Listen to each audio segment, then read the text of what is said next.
tal? Bienvenidos a Hablemos de Migración. El día de hoy vamos a hablar de lo que viene después de las amenazas de Donald Trump. Si bien es cierto que hemos enfocado bastante nuestras noticias en todas estas amenazas que ha hecho Donald Trump, no solo de los aranceles, sino de las deportaciones masivas que está planeando hacer, también tenemos que voltear a ver los países de origen de los migrantes, qué es lo que viene ahora. Los invito a que vean nuestra edición del boletín informativo del mes de enero, en donde nuestra editorial habla exactamente de eso, de eh, el papel de los gobiernos de cada uno de los países de donde provienen los migrantes, que hasta el día de hoy, gracias a un discurso totalmente xenófobo por parte de Donald Trump, finalmente los gobiernos están saliendo a, por lo menos en teoría, en el discurso, decir que van a proteger a los migrantes. Se acaban de reunir perdón, hace unos días diferentes cancilleres para ver exactamente la problemática de qué es lo que tendrían que hacer para poder en determinado momento poder ayudar a la comunidad migrante, tanto los que están en Estados Unidos como aquellos que van a empezar a ser repatriados, que indudablemente, más allá de las amenazas de Donald Trump, lo hemos estado diciendo aquí, las deportaciones masivas se han dado históricamente en Estados Unidos, sin importar quién es el presidente, siempre se han deportado en unas cantidades sumamente grandes, lo cual el día de hoy lo único que quería Donald Trump es el publicitar todas estas deportaciones que en los gobiernos anteriores no se les daba esta visibilidad. Y vamos a presentar un poquito de estas noticias, de lo que ha estado eh, ocurriendo y qué es lo que podemos esperar que va a ocurrir en los próximos meses. Para ello tomamos este artículo de Emir Olivares Alonso, titulado Universidad de Arizona y la Secretaría de Relaciones Exteriores preparan la defensa legal de mexicanos. Aquí nos dice que la Secretaría de Relaciones Exteriores analiza junto con la Universidad de Arizona opciones jurídicas para defender a los migrantes mexicanos que viven en ese país. El director del instituto, Matías Romero, y así como el embajador de la fuente, destacaron que esta colaboración ya lleva algún tiempo, pero debe reforzarse ante los retos que impondrá el nuevo gobierno de ese país encabezado por el republicano Donald Trump. Se subraya aquí la importancia de que el Servicio Exterior mexicano prepare diplomáticos con conocimientos sobre los instrumentos jurídicos que pueden usarse en favor de los connacionales con un sentido de solidaridad y responsabilidad hacia México. Aquí uno de los grandes problemas que presenta este artículo es que al decir que tienen que empezar, están dando por sentado que no lo tenían, que los consulados antes de la llegada del gobierno de López Obrador e incluso durante el gobierno de López Obrador estaban muy lejos de poder brindar esta ayuda tan importante, que no es algo nuevo para poder asesorar a los connacionales que están allá. Aquí se habla en este artículo que se debe de capacitar a las personas que ya están ahí. Y es algo que, a pesar de ser importante que reciban una capacitación, en el momento actual en el que estamos, una capacitación no es suficiente. Diferentes grupos de migrantes han estado pidiendo por mucho tiempo que las personas que estén en los consulados sean migrantes para que ellos puedan atender a los, ahora sí a su misma comunidad. Aquí el gran problema es que independientemente si sean o no sean migrantes, el gran problema es si las personas que están en los consulados realmente están capacitados para hacer este trabajo. Cuando una connacional es detenido por cualquier cosa, ya es un migrante indocumentado o un migrante con documentos, una vez que son detenidos tienen derecho a poder hacer una llamada a su consulado, las llamadas que sean necesarias, en donde se supone que deben iniciar un protocolo en el cual el migrante dice estoy detenido y desconozco cuál es el protocolo exacto que debe de hacerse, pero se supone que una de las cosas que tiene que hacer el consulado es asegurarse que las personas que están detenidas se les respeten sus derechos humanos. Aquellos que piden que se les avisen a sus familiares en México, el consulado tiene que avisar a sus familiares en México que hay alguien detenido. En experiencia personal, en dos situaciones en las que estuve en centro de detención, en ambas situaciones, una en el 2010 y otra en el 2015, y al menos yo abrí el consulado y el consulado jamás se comunicó con mis familiares en México. No sé si eso ha cambiado a la fecha. La última vez que estuve detenido fue en el 2017. No hice el llamado a consulado, entonces desconozco. Y ahí, si alguien ha pasado por alguno de estos problemas, sería bueno que en los comentarios lo dejara para poder ver cómo está la situación actual, si sí lo están haciendo o no lo están haciendo. Igual, en experiencia personal, en el 2010, cuando yo hablo por teléfono al consulado pidiendo asesoría para mi caso migratorio, lo que ellos dijeron en aquel entonces es: tú firma, salte y vuélvete a meter. Es algo que también inclusive agentes del ICE me dijeron: no te preocupes, tú salte y vuelves a regresar. Pero estamos en una época en la que era sumamente fácil, en comparación con ahora, cruzar la frontera. No se había vuelto tan compleja como el día de hoy. Pero a la siguiente vez que estoy detenido, tengo la posibilidad de leer la ley migratoria, al menos algún expediente que estaba en el centro de detención donde yo estaba recluido. No era el más actual, pero sí estaba ahí. Pero esto ya fue en el 2015, 2016. Empiezo a leer y existe un alivio migratorio, que es la salida voluntaria, en el cual, no recuerdo el término, pero el inmigrante va y habla con un juez y le dice: sí, sé que estoy indocumentado aquí y quiero abandonar el país. Y el juez considera y te da cierto tiempo para que te arregles tus asuntos y puedas salir del país tranquilamente. Y eso a mí no se me informó, porque evidentemente las personas en el consulado no están capacitadas en leyes migratorias. Y aquí este artículo, cuando nos dice que va a hacer la Universidad de Arizona, va a empezar a capacitar a las personas que están ahí, estamos muy por detrás, porque las detenciones y deportaciones masivas es algo que ya se está dando en la actualidad. No es algo de que se vaya a empezar a dar una vez que llegue Donald Trump. Simplemente se ha vuelto más mediático con él, pero ya se dan. Y ahorita vamos a hablar de números, que hay otro artículo que nos da números de cuántas personas han sido deportadas en administraciones pasadas. Ahora, algo de lo que sí pasa y lo que fui testigo estando en el centro de detención es que la Universidad de Arizona tiene a estudiantes que ellos van y empiezan a entrevistar a todos los detenidos. Y ellos dan cierta asesoría para darle una idea de cuál es su situación. Y la misma universidad, cuando ve casos interesantes, en el caso cuando yo estuve detenido, hay una gran efervescencia por ayudar, había, no sé si todavía exista, pero había por ayudar a los venezolanos. Había un joven venezolano que llegó hablando de pestes del gobierno de Venezuela, diciendo muchas cosas, y ese era algo mediático y que a la universidad le convenía. Cualquier cosa que tenga que le pueda ayudar a Estados Unidos para hacer ver mal a sus adversarios, como es Venezuela, como es Cuba, los van a tomar y no cobran, porque todos los procesos legales en cuestión de migración, el migrante es el que tiene que pagarlos, a excepto de estos tipos de casos en donde lo que se espera el pro bono es gratuito, lo hacen esta universidad o algunos bufetes lo pueden utilizar, si es algo que a ellos les vaya a dejar algo positivo. Y es lo que estaba haciendo Arizona. Y llega la universidad en San Diego, o sea, tenían personas allá que estaban revisando y empezaban a dar asesorar, pero agarraban casos que a ellos les podían favorecer. Habría que investigar más el qué es lo que estaban ganando. Podría ser que el quedar bien con el gobierno, agarrar ciertos presupuestos.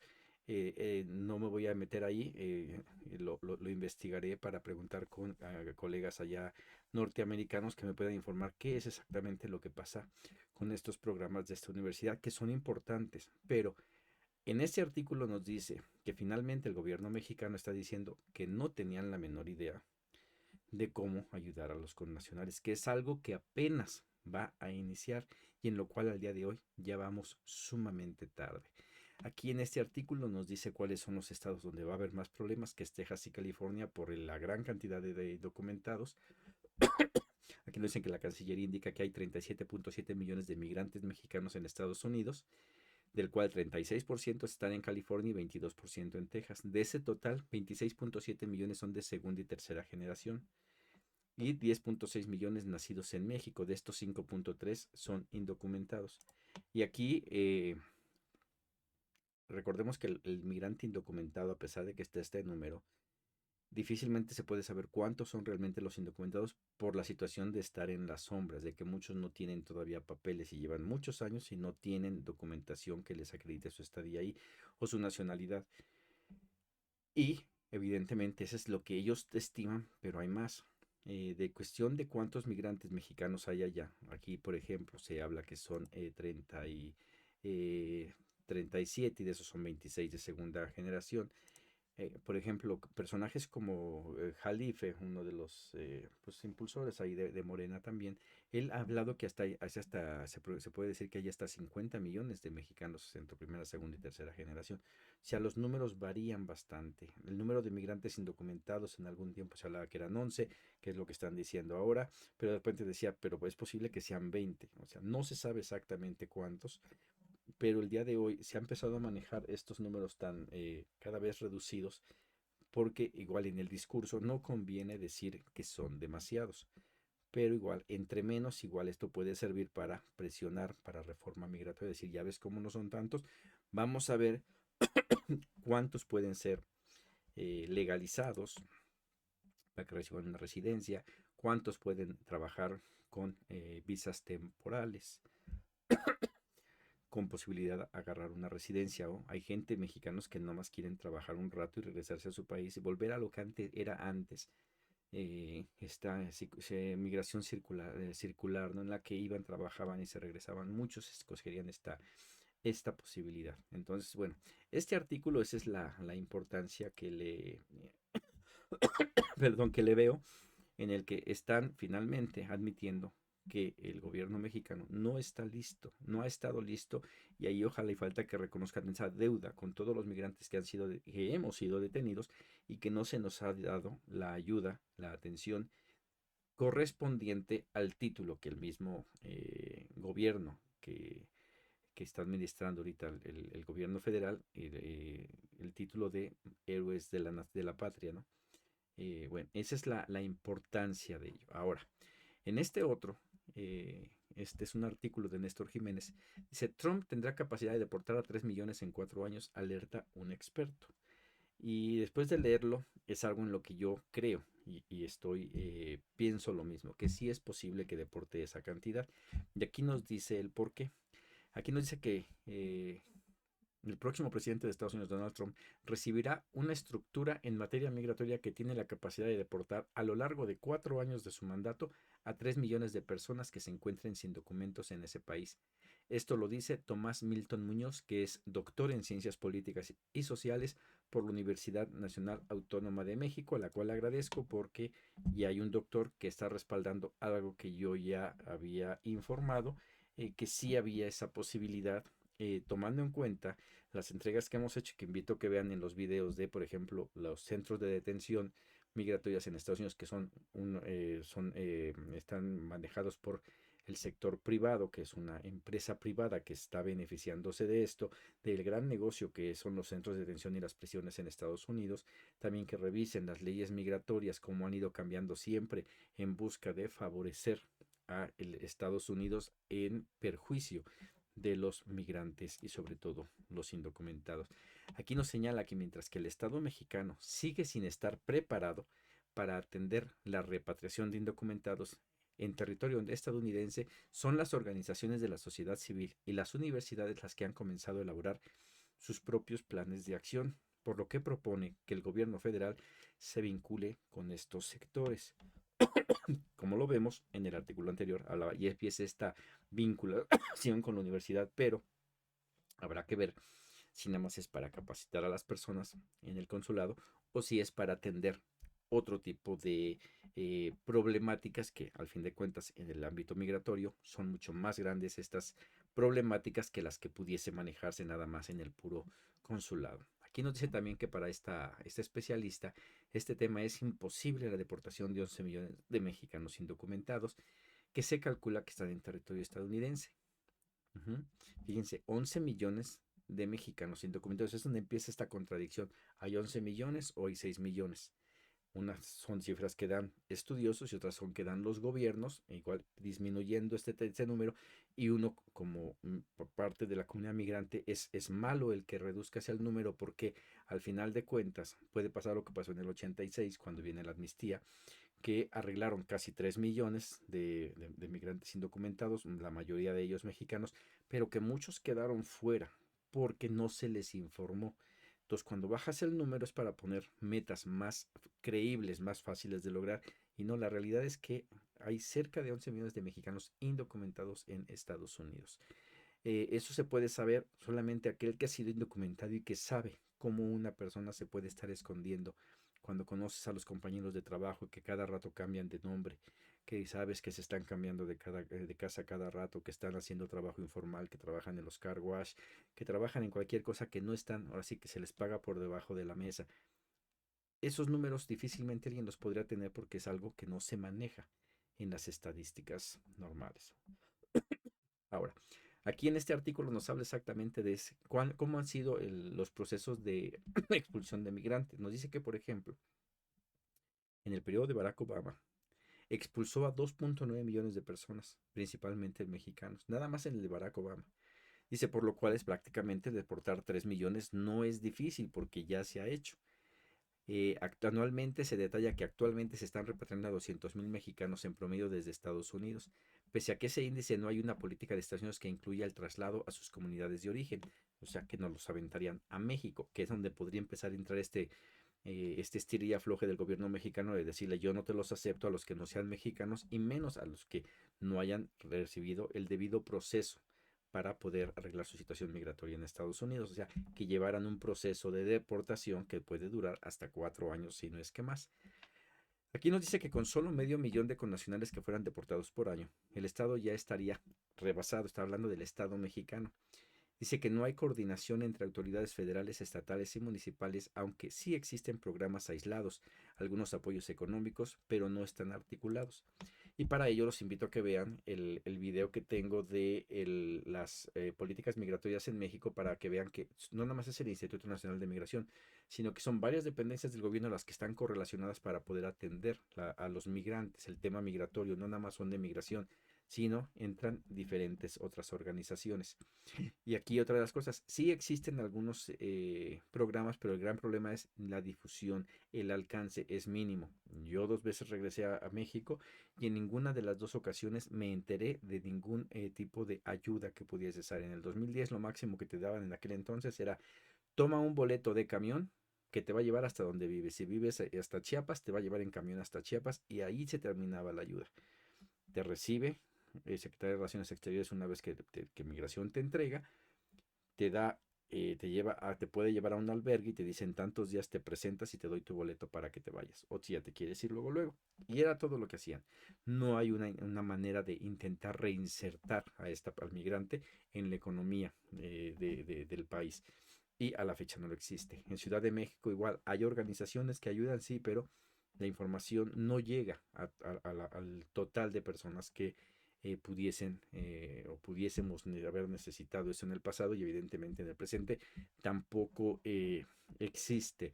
Entonces, aquí es uno de los grandes problemas que se tiene. También aquí nos dice que, por ejemplo, que algunas organizaciones sociales y universidades del país de Estados Unidos han iniciado una estrategia para las familias en riesgo de deportación. Y aquí una de las organizaciones que más se ha estado moviendo en los últimos años es Fuerza Migrante, eh, en el cual, por ejemplo, ellos están haciendo preguntas que sí son bien válidas, ¿no? Por ejemplo, dicen, tenemos que empezar a trabajar primero con los distritos escolares. ¿Qué pasaría si ya no regreso por mi hijo, por ser deportado? ¿Qué va a hacer el distrito escolar? A esto se refirió Ben Monterroso, que es asesor de Poder Latino, en un foro organizado recientemente por la agrupación Fuerza Migrante. También nos dice aquí que Los Ángeles y Chicago son algunas de las ciudades donde han creado redes de protección para extranjeros sin documentos, documentación. Otro de los temas que se deben atender es el refuerzo a los albergues en el norte del país. Hace ya, el año pasado hablábamos de uno de los principales albergues, por ejemplo, en Tijuana, que estaba a punto de cerrar. Desconozco si se cerró o no, voy a volver a investigar. pero estaba a punto de cerrar sus puertas. Sabemos que las instancias migratorias que los albergues siempre están con problemas económicos y evidentemente ante una deportación masiva se van a saturar. El día de hoy, a finales del año pasado, pudimos dar eh, información de que los refugios de migrantes no estaban llenos, estaban con bastante espacio. Esto a medida de que no todos los flujos migratorios estaban llegando hasta el norte porque estaban esperando su cita para la aplicación está la CBP One en el sur de nuestro país. Pero, ¿qué va a pasar cuando los migrantes, si Donald Trump quita ese programa y los migrantes empiezan a ir hacia el norte y luego Donald Trump empieza a sacar a los migrantes? Va a haber un gran problema en toda la frontera de nuestro país y es algo a lo que el día de hoy México no está preparado. Y pues vamos a ver qué es lo que pasa. En este otro artículo, este es del diario La Jornada, Estados Unidos contra los migrantes y contra la ley. Y aquí, bueno, nos habla un poquito del contexto en cómo se va a dar cuando las personas dicen que no pueden deportar más. El 3 millones es fácilmente alcanzable, pero se puede llegar hasta 4 o más. ¿Cómo? Violando la ley, haciendo lo que quiere hacer Donald Trump, que no es la primera vez que lo hace. Y en este artículo nos dice, por ejemplo, que Thomas Homan, quien va a ser el zar para la frontera en el gobierno de Donald Trump, ya dijo que está sobre la mesa la posibilidad de usar bases militares para detener migrantes y aviones de las Fuerzas Armadas a fin de acelerar las deportaciones. Evidentemente, reduces el costo teniendo las bases militares, pero también empiezas a violar el debido proceso. ¿A dónde los vas a aumentar? Una base militar no tiene la infraestructura de un centro de detención, en donde muchos centros de detención ya tienen inclusive sus salas especiales para que el juez pueda ver y llevar el proceso de los detenidos, para que evitarse esto de estarlos trasladando. Ya lo dijo, y que va a hacer eso, ¿no? Dice que, por ejemplo, en la primera administración de Donald Trump, Hotman fue quien orquestó la política de separación de familias y de meter niños a jaulas como si se tratase de animales.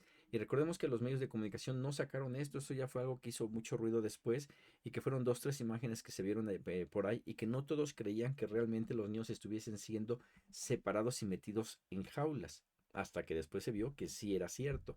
Entonces, se tiene que trabajar muy de cerca con las organizaciones defensoras de los derechos humanos para evitar que este tipo de abusos ocurra. Hablamos también en el boletín informativo, hablemos de migración de enero, hay por ejemplo, un centro de detención que nadie sabía que está en Guantánamo, en donde guardan personas que están viniendo del otro continente hacia acá, pero que tranquilamente podría también servir para empezar a mandar a los migrantes hacia allá. Igual, ¿cuál sería el fin? Muchas personas una vez que son detenidas, como se alarga mucho el proceso, dicen, ya no quiero saber nada, yo soy uno de ellos, yo ya no quería saber nada a los 15 días de estar detenido, yo quería firmar mi salida con tal de que me dejaran salir, pero el mismo proceso de Estados Unidos me dijeron, te tienes que estar 2 meses y ahí es donde yo decido pelear mi caso, pero nadie quiere estar encerrado, entonces muchos ante esta detención prolongada, porque llegué a ver personas que estuvieron hasta por un año, van a decir yo firmo y me salgo. Y eso se puede dar, ni más cuando el migrante no está informado de que sí tiene alivios migratorios para quedarse, ¿no? Este es un poquito del panorama que se está dando. Por ejemplo, aquí dice la última aseveración de Hoffman, que inscribe en el discurso que según el cual la cacería anti-inmigrante no es motivada por el odio racial ni por pulsiones fascistas de control, sino por un gran celo del cumplimiento de la ley. En este caso, las que establecen los requisitos para ingresar y permanecer en el territorio estadounidense. Como buen norteamericano, sí hacen valer la ley, pero la ley a conforme les convenga.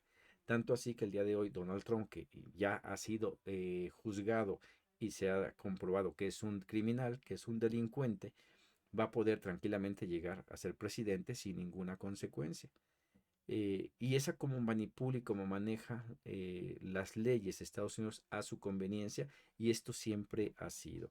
Eh, en este artículo nos habla, por ejemplo, que si realmente hubiese un interés por aplicar la ley, pues primero lo que tendrán que hacer es aplicar la ley y decirle al gobernador Greg Abbott que dejara de invertir dinero en cuestiones migratorias porque no le corresponde a él. Es uno de los grandes pleitos que tuvo con Biden, en el que él estaba tomando atribuciones que no le corresponden y que en el cual ya se gastó 11.000 millones de dólares para militarizar la frontera.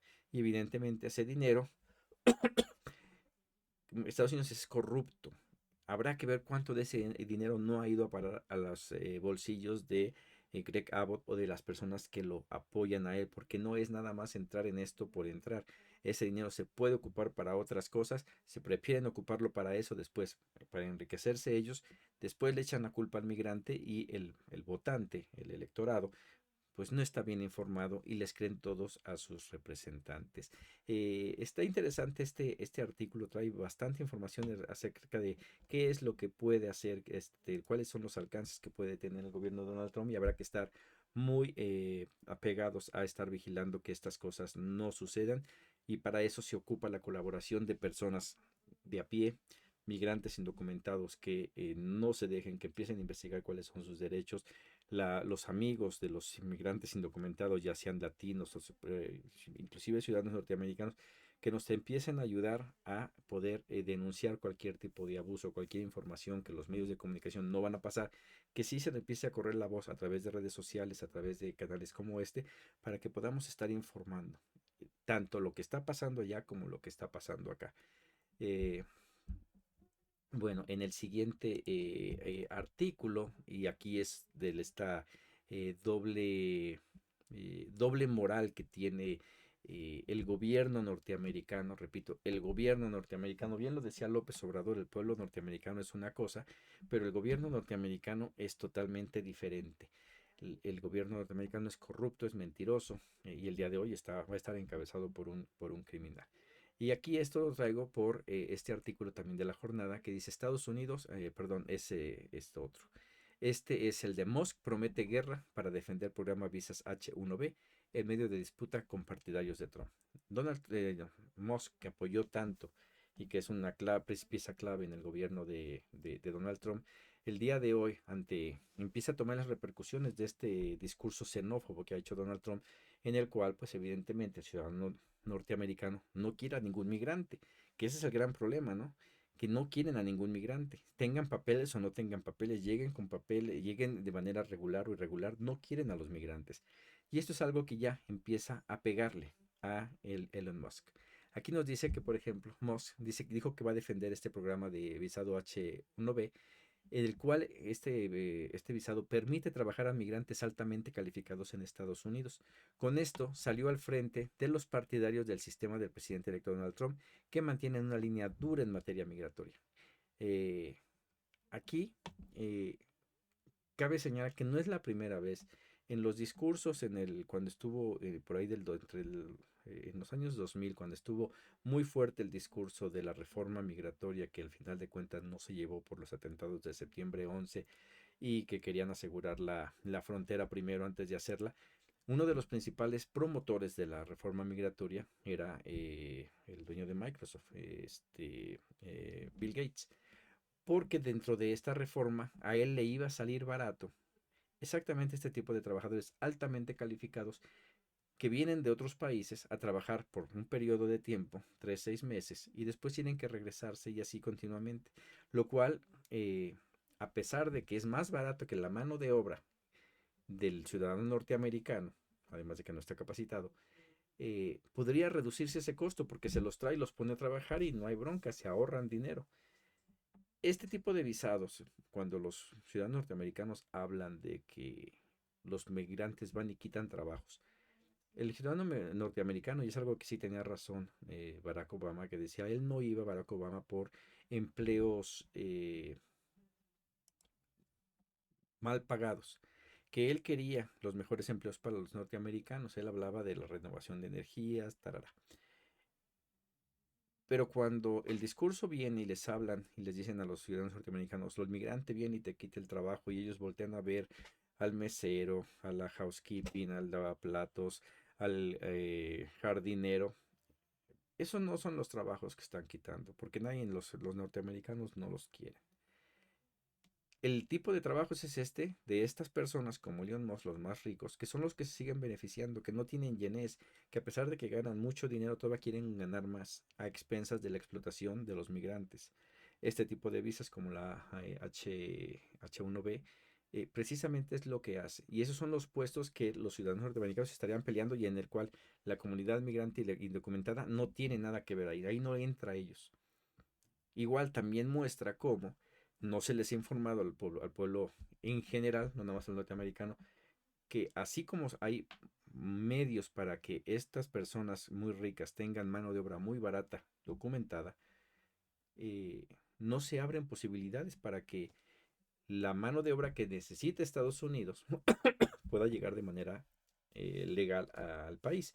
Y de eso vamos a hablar en unas semanas más cuando estemos presentando la serie de conversatorios ya, donde vamos a hablar de la historia, de las causas de la migración, de cómo se ha ido dando estos flujos migratorios entre México y Estados Unidos, siempre a beneficio de un sector muy exclusivo de Estados Unidos y siempre intentando explotar cada vez más al migrante indocumentado. Bueno, esta es nuestra entrega del día de hoy. Es un poquito de lo que viene.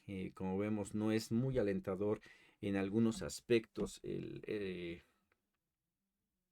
lo que está por venir, pero algo de lo que escribíamos en el boletín informativo es eso, que quizás a pesar de este discurso xenófobo que tiene Donald Trump en el cual en lo particular tengo más miedo de lo que puede hacer los dos que tres gringuitos locos que salen con pistolas a matar y que a veces matan a muchos y que el día de hoy voy a hacer una entrega de cuántas matanzas ha habido en Estados Unidos de gringos desquiciados que tienen pistola, rifles y salen y matan a diestra y siniestra. Tengo más miedo en cuestión hacia la población inmigrante de este tipo de agresiones no directas del gobierno, sino de la población en general, que de lo que puedan hacer porque la opresión del gobierno norteamericano hacia la comunidad migrante ha sido desde siempre.